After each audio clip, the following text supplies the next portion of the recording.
You're hitting a lot of great key points, and this actually reminds me of an interview. And I feel like when I've seen you on platforms, yes, you're dreaming for yourself and you're building, but you've also given advice to other platforms and other people. You did an interview about 8 years ago on The Breakfast Club, and it was a very powerful conversation. And in that conversation, you talked about, how they should have ownership of the show because how they're driving the culture and things of that nature. What are your thoughts surrounding that now that we're about 8 years out of that? Breakfast Club recently just got picked up by BET. BET is looking to be owned by Tyler Perry. What are your thoughts around Breakfast Club right now? And are you still hoping for them to, own that show? What are your thoughts? They're never going to own that show, but they all own their own other shows. So, they listened.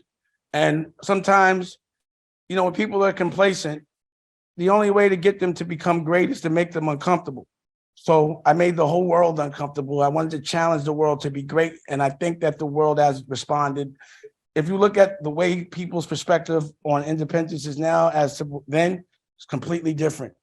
It's cool now to be independent, where when I was talking about this shit 20, 30 years ago, they was like, are you crazy? Go against Metha?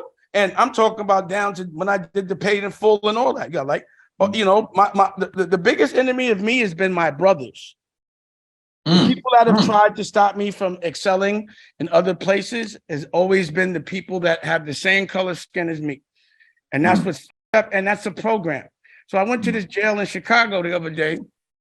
I've been going, and I know how this shit and the program, right? Number one, it's a kid's jail.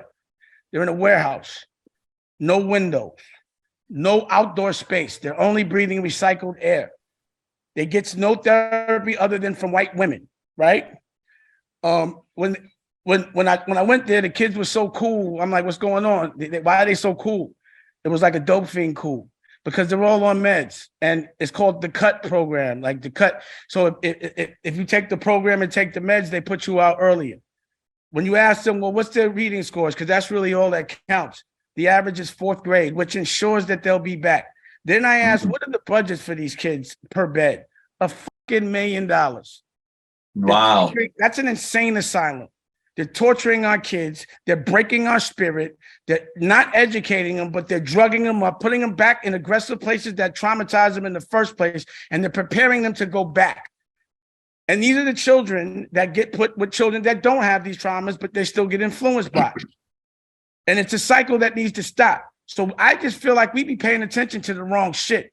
We know the problems. We don't try to figure out the answers. And I feel like I'm the solution. So I'm not going to tell you to be independent without being independent. I'm not going to tell you to help kids if you're not going to help, if I'm not helping kids or trying to help give curriculum. I'm part of the OSG. That's 250 principals from economically challenged places. I go around the schools. I have a book. My girl and myself got a book out called Dusko Goes to Space. It teaches these kids how to dream, and it brings their cognitive skills up 30%. We've been going hand in hand, going in the schools. We went to 40 schools in 2 months to tell these kids and the teachers and the principals how to dream. So I'm not a part of the question. I'm never going to be triggering people about a problem without a solution. I am the solution. If there's more people doing what I'm doing and sticking together, we do not need them. But I will keep pushing. And I'm not going to be mad at anybody but us if we don't take control of this narrative once we know the problem. The problem is we put ourselves in a box.